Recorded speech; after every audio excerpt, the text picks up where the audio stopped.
Good morning. I wanted to talk about God today because something sad happened in my life, and I couldn't understand it for a second.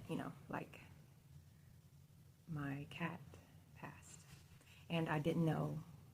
After reading the Bible and everything, I didn't know the outcome of where my cat went, and I was very sad. One, because he passed away, and two, I didn't know if he was with Jesus.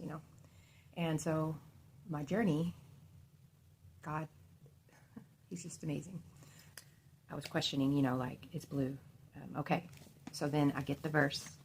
God sent me a verse in Genesis chapter 9, verse 12, and it says, "Then God said, I'm giving you a sign of my covenant with you and with all living creatures for all generations to come. I have placed my rainbow in the clouds. It is a sign of my covenant with you and with all the earth." So that right here tells me that, one, my cat is with Jesus. Then the second thing that happened was I got this verse, through God.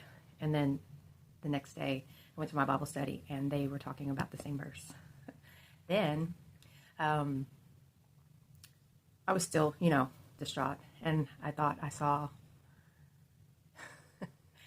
CAT in a heart in the clouds, because I like to search for words and stuff. Then I got a prayer about a year ago, and it said, "I love blue in the sky," and blue is my cat's name.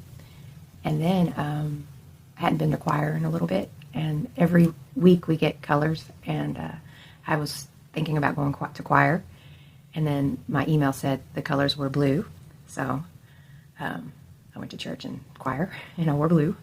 Then I was walking, and I asked to see a paw print. And, of course, I didn't see anything, so I get home and I go check my mail, and then there's a card in the mail from the vet, and it has a paw print on the card in the sand. Then I look at my photos, and then there's a paw print underneath the sunset in the water. And to top it off, this morning I checked my book account, and, I wrote this book, You'll Never Know, Sister Redbird, and that was my cat, Blue. But God is amazing, because this is the book I sold. God is real. Y'all have a blessed day.